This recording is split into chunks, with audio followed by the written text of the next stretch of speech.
Hi everyone, and welcome to Jane Talks Trek, where I'll be talking about and reviewing an episode of the original series, The Next Generation, Voyager, Deep Space Nine, or Enterprise. Today, I'm looking at the Dauphin from The Next Generation's second season, or as I like to call it, that time a Muppet picked on Worf. This episode was requested by Ginger Grant. Thank you for the suggestion, and let's get going. We begin the episode with Riker missing this lady's chair as they approach a planet, and now out of warp, Geordi asks to do some tinkering and sends Wesley to get a part. This planet is a bit shit, and Deanna wonders why a diplomat would come here, but a hail comes through from Anya saying Celia is more than ready to come aboard, and she is really into the transporter technology. On the way to their quarters, Celia passes Wesley, and they nerd out over his magnet, but Riker says he doesn't have a chance, and into the credits we go. Data visits Wesley, who asks about Celia, and Data recites her Wikipedia page, before Geordi calls, wondering where the hell Wesley is. Troy tells the captain that Anya and Celia's emotions don't fit them, so Picard contacts them, but their chat is brief,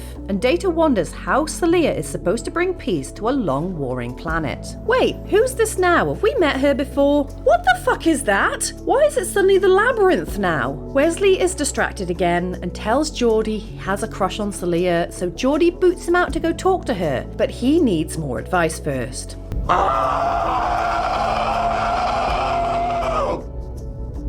That is how the Klingon lures a mate. Okay, thanks! And Data isn't much more use either. Picard calls Celia to offer her a tour of the ship, but the Anya thing forbids her from going, while Wesley goes to Riker for advice, who ropes Guinan in, and they ramble back and forth in a really weird way for a while. Anya is interested in what Geordi is doing and tries to out-engineer him, so Worf gets her out of his hair. Wesley goes to stare at Celia, and she invites him in, where they flirt over the replicator, and when she tells him she doesn't get out much, he asks her to follow him. Anya, meanwhile, is very put out by this patient and demands that he be terminated. But when Pulaski obviously says no, she turns into a big monster and Picard has to calm everyone down. Before Worf bitch slaps someone, Picard tells her to go to her room and no more shape-shifting. Aww, but Dad...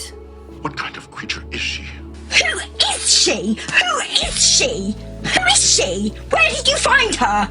And Pulaski mentions a potential species with the ability to shapeshift. Wesley and Celia hang out in the holodeck looking at stuff before travelling to this rock, and Worf tells Anya off, she sasses back, and they have a standoff. Picard talks to Troy about the situation before Anya calls asking where Celia is, as she's currently hanging out in 10 Forward, and she says she's not looking forward to the isolation that awaits her in a new position. So Wesley invites her to stay on the ship, Celia runs off upset, and Guinan tells him to go after her. She has a little meltdown in the hall, so Anya takes her away, leaving Wesley to sulk, and after much tinkering, the engines are finally fixed, so they go to warp, and Picard calls Wesley to his ready room to explain what Anya is and tells him to stay away from Celia. She and Anya have an argument about Wesley, and when Enterprise reaches the planet, they discover it has the same hostile environment as the planet they picked Celia up from. Celia visits Wesley. Is that Celia or is that Anya? Oh no, wait, they make out. And there's Anya. Wait, what is this nonsense?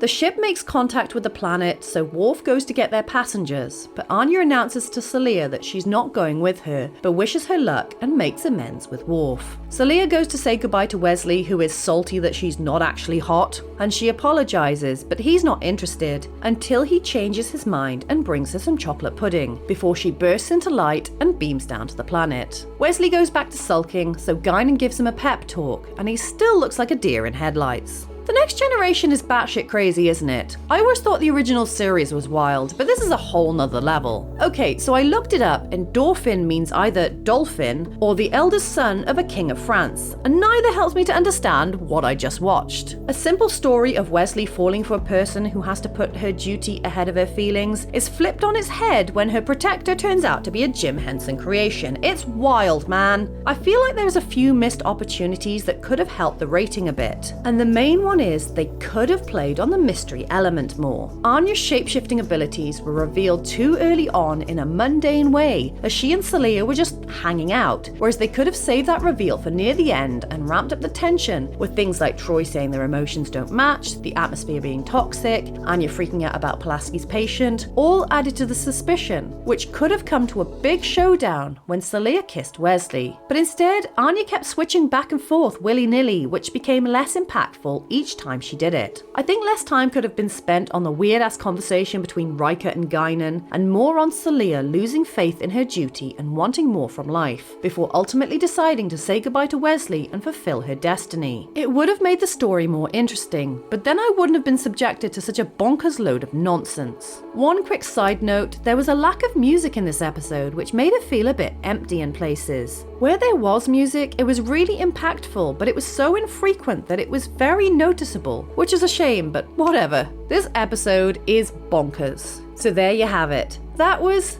The Dauphin. If there's an episode of Star Trek you'd like me to cover, pop it down in the comments below or come say hi on social media. If you enjoyed this video, then please hit that like button, it really does mean a lot, or consider subscribing if you want to be assimilated into my channel. Alternatively, feel free to check out my other YouTube channels. Thank you so much for watching, I'll speak to you soon, and live long and prosper.